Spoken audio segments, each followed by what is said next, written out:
Today I'm going to show you how to generate real-time images in Krea.ai. Alright, so we're doing this in real time. You can see here we're in Krea.ai, and we're going to come down over here. There's a few different things you can do. Here we want to click on real time. Now it'll take a bit of time to load. It also depends on your internet connection and the hardware that you're using.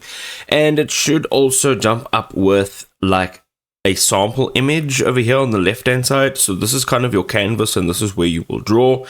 On the right hand side you will see your result. So what you can do is you can start drawing, and then you can enter in a prompt as to what exactly this is. So for example, you can see shapes over here. I'm going to use this shape. I'm going to do a little circle there. Okay, of course this is definitely the wrong color. Let us just change that color. I'm going to make it black. We're going to do another circle over here.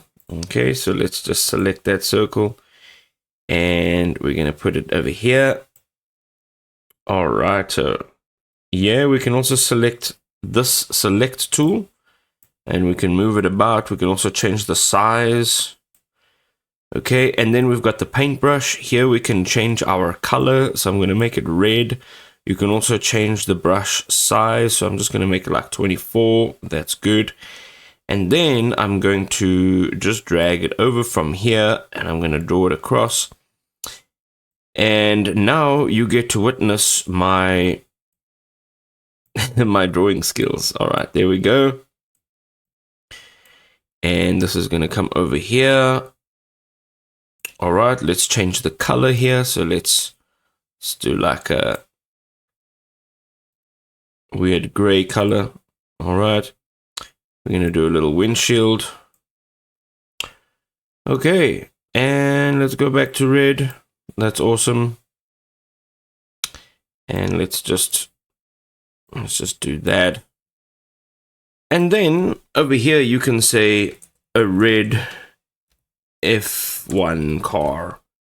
Okay, and it's gonna make a red F1 car just like you asked it to do. Now of course you've got an eraser as well, which you can go ahead, change the size of, and then you can literally just erase like that top part. It's completely ridiculous.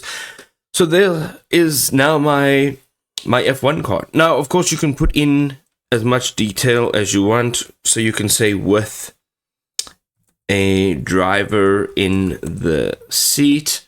It will now put a driver in the seat on the beach. Okay, and it's changing it in real time. Okay, so whatever you're typing out here, it'll change it in real time. So there it is on the beach. It's got a bit of sand on there. And that's pretty awesome. You can also draw at the same time, you know, so you can draw whatever you're drawing. It'll then adjust and change accordingly. And that's how Krea operates in real time.